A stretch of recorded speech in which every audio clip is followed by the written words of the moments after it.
Shalom, selamat pagi Bapak Ibu Saudara yang dikasihi Tuhan. Selamat berjumpa kembali dalam Mutiha Hangoluan Renungan Harian pagi ini, Selasa 2 Juli 2024. Dengan bacaan Alkitab dari Injil Matius pasal 6 ayat 5 hingga 15. Yang menjadi ayat renungan harian hari ini adalah Matius pasal 6 ayat 10. Demikian firman Tuhan. Datanglah kerajaanmu, jadilah kehendakmu di bumi seperti di sorga. Kedaulatan Allah. Di dalam pergaulan sehari-hari, jawaban standar atas pertanyaan apa kabar adalah baik-baik saja.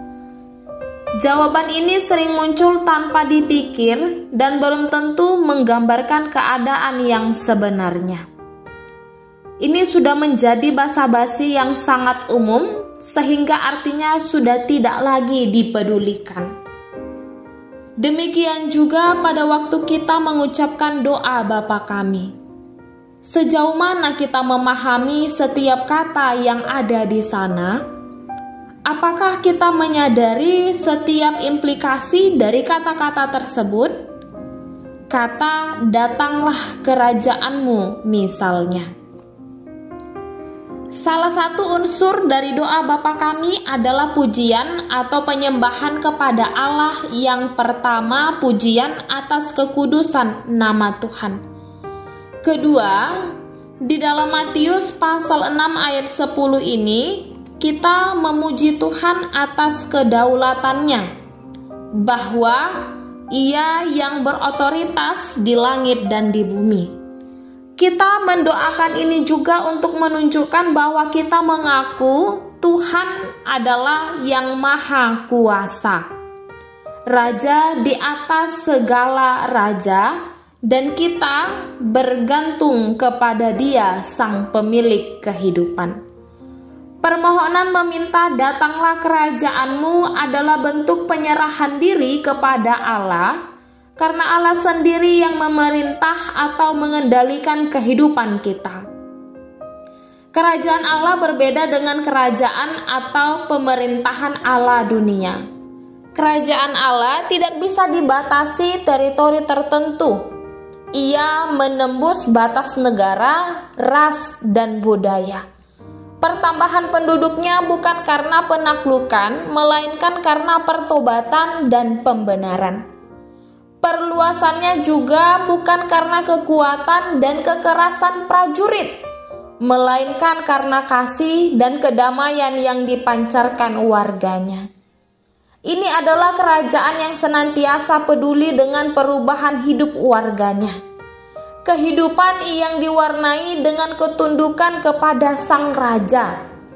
Salah satu bentuk pengakuan akan kerajaan Allah adalah mengizinkan kehendaknya berlaku atas kita.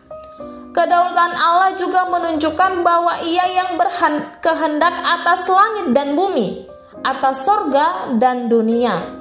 Kekuasaan Tuhan atau kerajaan Allah tidak hanya di bumi, melainkan surga dan bumi. Bahwa kehendak Tuhan tidak pernah mendatangkan kecelakaan kepada umatnya, melainkan rancangan kebaikan. Saudaraku, marilah kita hidup dalam kendali Tuhan. Tidak hidup menurut apa yang menurut kita baik, tetapi apa yang benar menurut Tuhan. Kita tidak boleh hidup semaunya saja, tetapi biarlah Tuhan yang berotoritas dalam hidup kita. Karena Dialah Sang Pemilik kehidupan, kekuasaan, dan kehendaknya yang jadi atas sorga dan bumi.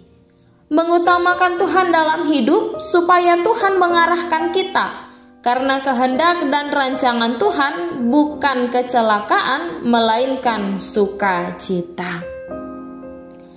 Ucapan syukur adalah bentuk ketaatan dan sikap hati yang mengakui kedaulatan Allah. Kita berdoa. Ya Tuhanku, Sang Pemilik kehidupan, tuntunlah aku ke jalan-Mu, arahkanlah aku supaya aku tidak tersesat. Amin. Renungan harian hari ini ditulis oleh Vikar Pendeta Samuel Huta Barat, STH. Demikianlah renungan harian hari ini. Selamat beraktivitas. Tuhan Yesus memberkati. Shalom.